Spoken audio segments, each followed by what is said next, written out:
ভিতরে মিউট করো। ভিতরে মেসেজ করে তাকে মিউট করা হবে। এইটা মৌসুমীর করাটা উচিত হয়নি। আমেরিকায় গিয়ে বিগো লাইভে সময় কাটাচ্ছেন জনপ্রিয় চিত্রনায়িকা মৌসুমী। তবে কি টাকার অভাবেই এসব করছেন তিনি? হ্যাঁ ভিউয়ার্স, বর্তমান সময়ে স্মার্টফোন ব্যবহারকারীদের কাছে বিভিন্ন লাইভ ভিডিও চ্যাটিং অ্যাপ দ্রুত জনপ্রিয় হয়ে উঠছে। এসব প্ল্যাটফর্মে যুক্ত হয়ে অনেকেই বিশ্বের নানা প্রান্তের মানুষের সঙ্গে সরাসরি কথা বলছেন। ভিতরে মিউট করো। ভিতরে মেসেজ করে তাকে মিউট করা হবে। পাশাপাশি কেউ কেউ আয় করছেন কোটি কোটি টাকা।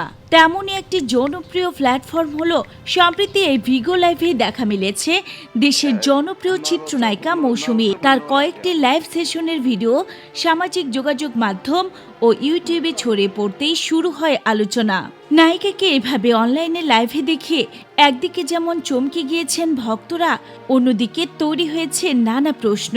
ছড়িয়ে পড়া ভিডিওগুলোতে মৌসুমীকে ব্যবহারকারীর সঙ্গে হাসি মুখে কথা বলতে, খোঁজ খবর নিতে এবং স্বাভাবিক আলাপচারিতায় অংশ নিতে দেখা গিয়েছে তাকে। তবে হঠাৎ করে কেন বিগো লাইভে সক্রিয় হলেন এই জনপ্রিয় অভিনেত্রী?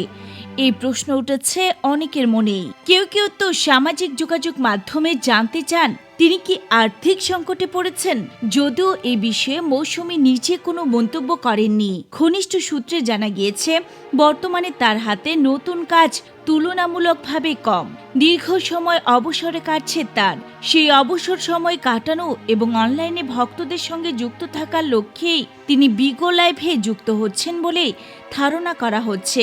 সব মিলিয়ে বিগো লাইভে নায়িকা মৌসুমীর উপস্থিতি ভক্তদের মাঝে কৌতূহল তৈরি করলেও বিষয়টি নিয়ে এখনো পর্যন্ত তার পক্ষ থেকে আনুষ্ঠানিক কোনো বক্তব্য পাওয়া যায়নি।